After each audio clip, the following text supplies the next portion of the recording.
Today I have the ultimate Wrangler. This is a Jeep Wrangler Rubicon 392, which means it has the V8 under the hood. This has never happened in Wrangler history, a Jeep with a high-powered V8, or any V8 for that matter whatsoever. It has fantastic off-road capabilities, tons of horsepower, and the styling to back it all up in one amazing vehicle. However, with a base price of around $80,000 and up, it definitely isn't on the cheaper side of things. So while this Jeep Wrangler is the first one to have a V8 under the hood, it also likely is going to be the last, as electrification is becoming more popular as time moves on, especially with Wranglers like the 4xe becoming more prominent in the market. There just isn't much of a space for this kind of vehicle anymore. So if you're somebody that wants that naturally aspirated V8 in a Wrangler, this is it. So in this video, I'm going to be going through the 5 most important things that you need to be aware of this iconic, high-powered, naturally aspirated V8 Wrangler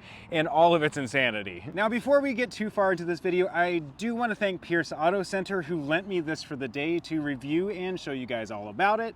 And you probably should check them out if you're looking for something like a Dodge, Ram, Chrysler, or a Jeep product, because, well, they have vehicles like a Jeep Rubicon 392 in stock.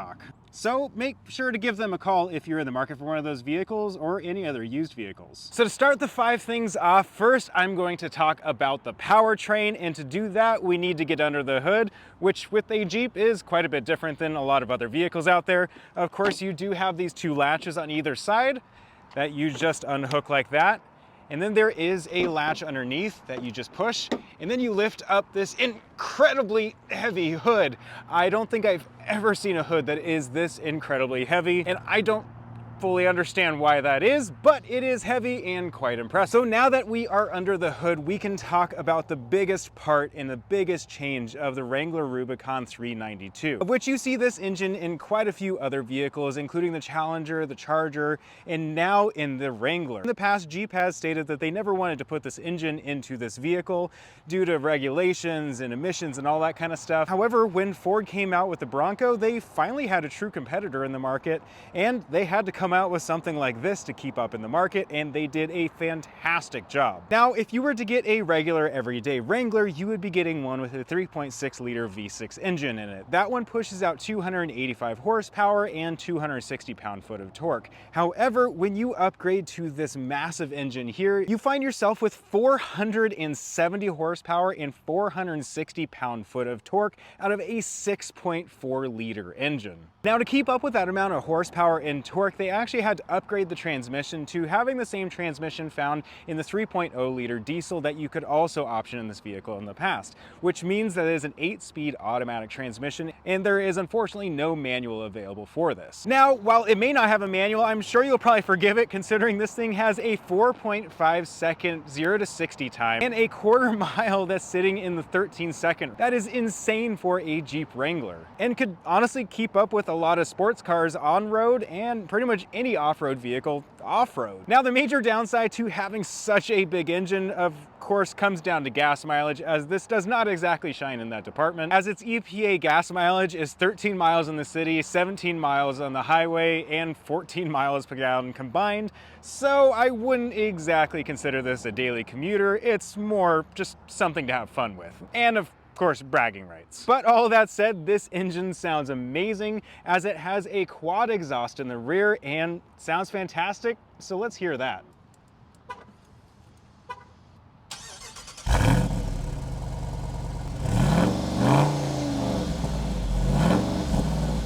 So while the V8 under the hood is probably the main thing that people are looking at when they get a 392, there are actually quite a few other things to make it one of the most capable Jeeps ever created. This includes things like Fox shocks in the front and rear, and it even comes with a strengthened frame over the standard Wrangler, because they are fully expecting people to be driving this thing quickly off-road, and the frame is probably needed for them to do that. Next up is the included metal front bumper instead of the plastic one you find on other Wranglers, and on on that bumper is an 8,000-pound Warren winch. However, it doesn't stop there, and in fact, one of the biggest additions is these tires. A standard 392 actually comes with 33-inch tires, but this one has the Extreme Recon package, which means it not only gets 35-inch tires, but it also gets a 1.5-inch lift. It gets these rock rails right here, and because the width of these tires is so much, they go past the fender flares right here, which means they have to have an extra fender flare to cover up the wheels, make sure that rocks and mud are not splattering into traffic. And one other thing that should be mentioned, and it's not specific to the Extreme Recon package, is that these are beadlock capable wheels, which basically means that you can air these down super far without losing your bead. And basically these tires are pinched together at the wheel, which is why you see these screws.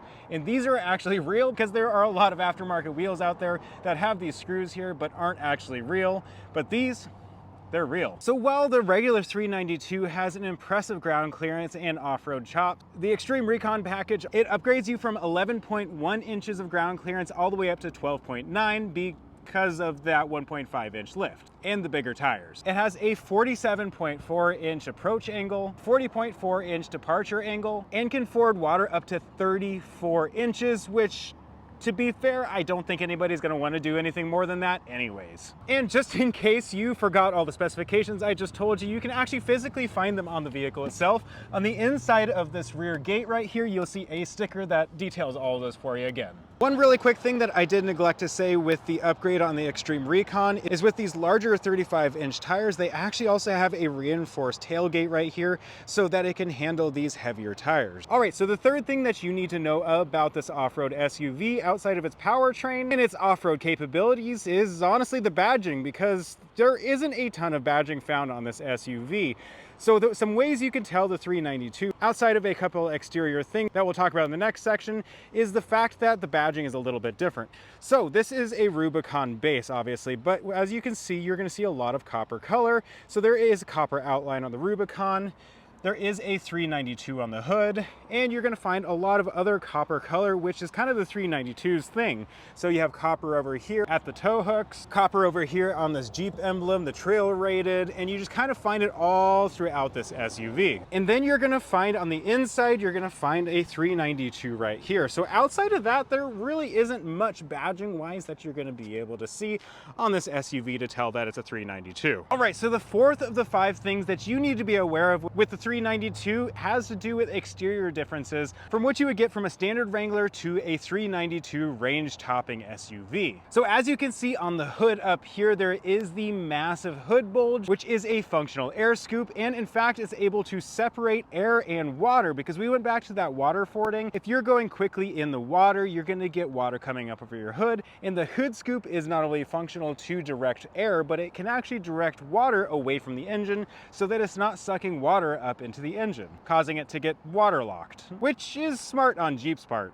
The next thing that sets this apart, we've already talked about, is going to be this little lip coming off of the fender flares. That is only to the 392, especially with the Extreme Recon package.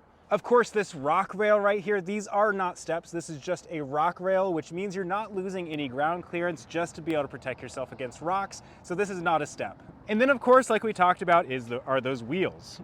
And outside of that, there really isn't much exterior changes of this to a standard Wrangler. That said, you generally can tell it looks a lot more impressive with those bigger wheels. That hood bulge really sets it apart. And this is one cool looking SUV. I really like the way it looks, and if I could afford it, this is the one I would buy. Now, if you've been watching my channel, you'll know last week I reviewed here a Jeep Gladiator Willys Sport, and it's essentially a base model with cloth seats and that kind of stuff. And for about double the price, you would expect about double the luxury, and that is actually the case here. The inside of this thing is so much nicer. And so that is the 5th point we're going to be talking about today, is the interior of this SUV. Unlike other base model Wranglers, you are going to have so much more leather in here, including a leather wrapped steering wheel. You have a massive infotainment center that is actually really usable. It has some really cool functionality, including being able to see your front camera, your rear camera whenever you want. You can see where your vehicle is positioned, how far it's tipped over. It has navigation. It has a ton of different off-road capabilities that you would want for serious off-roading like what this is built for.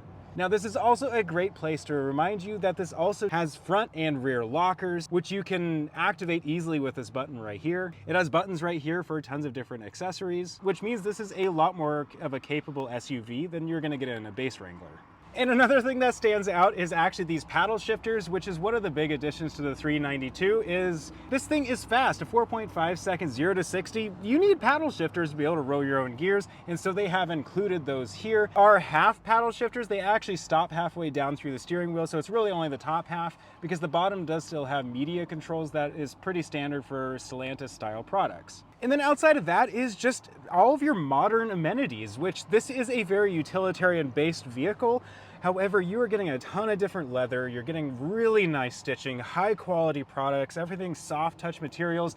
Even the doors right here are soft touch. It really is impressive what they're able to do with something that has its roots going back into like the 60s. And it feels really nice in here. So if you're looking to spend $80,000, $90,000 on a vehicle, I think you actually will be pretty impressed. Obviously, this is a different style vehicle than what most luxury SUVs are, so don't expect going into it like it's going to feel like a Mercedes or something like that, because it is an off-road vehicle and that's the market they're going for. However, it just feels really nice in here. I've had a chance to spend quite a bit of time in quite a few different Wranglers, and this is definitely the nicest Wrangler I have ever been in. But that's for good reason considering its price point. I do also want to mention that while this one actually has the standard hardtop where you can remove these panels right here and then the back, there is also another version out there where you can actually get a retractable roof, and that actually is a really cool one. It gives you basically a giant sunroof without all the pain of removing all the panels. That said, it's not quite as open as removing these panels, so if you're looking for a truly convertible experience, this is the one to get. But if you're just looking for a massive open air sunroof, I think the other option is better. So in this video, we talked about all the differences between a standard Wrangler and this range-topping 392 with a massive V8 engine under the hood.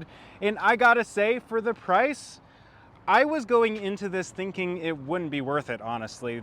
$80,000, $90,000 is a lot, especially when it's competing with other luxury vehicles. However, if you are looking for a high quality but off-road vehicle with a V8 that has no electrification whatsoever, this is it. I've been really impressed with what Jeep has done with this thing. So let me know down in the comments, is this something that you would get?